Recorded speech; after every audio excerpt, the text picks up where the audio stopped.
Hey I am Ganesh Nalge from Shri Ganesh classes. देखो अभी exam आ रहे हैं तो मैंने बच्चों का प्रिपरेशन देखा है। ज़्यादातर क्या दिक्कत आ रही है, बच्चों को लगता है कि मेरी स्टडी बहुत पेंडिंग है। और जब बच्चों को लगता है स्टडी पेंडिंग है तो कभी ये लेते हैं कभी वो लेते हैं, इसका डाउट पूछूँ या उसका डाउट पूछूँ, सब गड़बड़ हड़बड़ हो जाती है और उसमें उनका ज़्यादा से ज़्यादा टाइम वेस्ट होता है।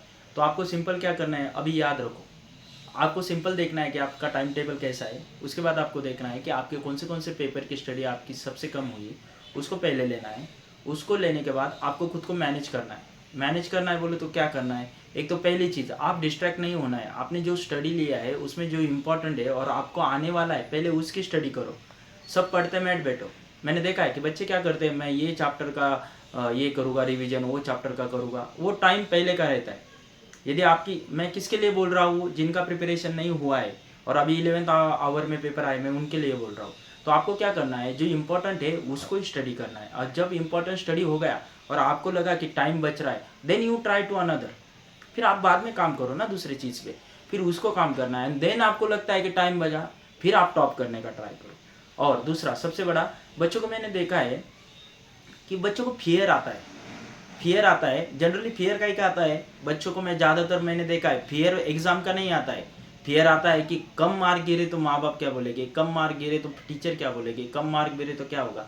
तो आपको फियर मैनेज करना है, सिंपल। क्योंकि फियर आपने जनरेट किया है तो वो आपको मैनेज करना पड़ेगा। आपको देखना पड़ेगा जब आपको फियर आता है तो आपने जो भी लर्न किया है वो ब्लैंक हो जाता है। और मैंने ज़्यादातर स्टूडेंट देखे, एग्जाम के पहले प्रिपरेशन इतना अच्छा होता है, एग्जाम पे जाते हैं, एग्जाम टेबल पे बैठते हैं, क्वेश्चन पेपर देखते हैं, पेन हाथ में लेते हैं और लिखना चालू कर दिया, ब्लैंक हो गए, पूरा ब्लैंक हुआ।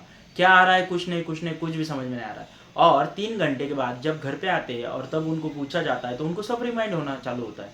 क्यों होता है ऐसा, सब रिमाइंड होता है उनको, सब क्या क्या याद किया है पूरा आता है। घर वाले बोलते हैं इसको तो सब याद आता है, ये फियर की वजह से होता है। तो आपको डरना नहीं है, you have to opportunity prove yourself. आपको उधर जाना है, एग्जाम देना है। एग्जाम का मतलब क्या, सिंपल है एग्जाम, बाकी कुछ मतलब नहीं उसका। जाना है, एग्जाम देना है, आपका प्रिपरेशन हुआ है। यदि आप वो डर को लेके साथ में आपका डर ऊपर आया तो आप पूरा ब्लैंक हो जाओगे, आपको मार्क्स नहीं गिरेंगे। और ज़्यादातर ऐसे ही हुआ है। तो पहले आपको खुद को मैनेज करना है। स्टडी का मैनेजमेंट तो मैंने बताया कैसे मैनेज करना है, डिस्ट्रैक्ट नहीं होना है। मैंने देखा है, अभी सपोज कोई क्वेश्चन पूछने को आते हैं हमें या कुछ डाउट पूछने आते हैं, पहले आते हैं 5 मिनट, सर मैथ का बोलो, नहीं नहीं रुको रुको, साइंस का बोलो, नहीं नहीं नहीं सर इंग्लिश का बोलो, नहीं नहीं नहीं सर मेरा हिंदी का भी प्रॉब्लम है, नहीं नहीं नहीं सर मेरा मराठी का भी प्रॉब्लम है। अरे भाई एक ले लो ना आपको इधर भी।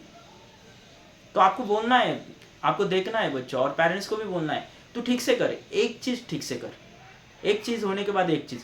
जैसे आप काम खत्म खत्म करते जाओगे आपका कॉन्फिडेंस बढ़ते जाएगा। और यदि आप इस चक्कर में फंस गए, इसको चक्कर भी बोलते हैं, इस चक्कर में फंस गए, ये नहीं वो नहीं वो नहीं वो, तो उसमें पूरा टाइम निकल के जाएगा। चलो, तो बेस्ट लक एग्जाम के लिए, ऐसा ही प्रिपरेशन करो। चलो, थैंक यू।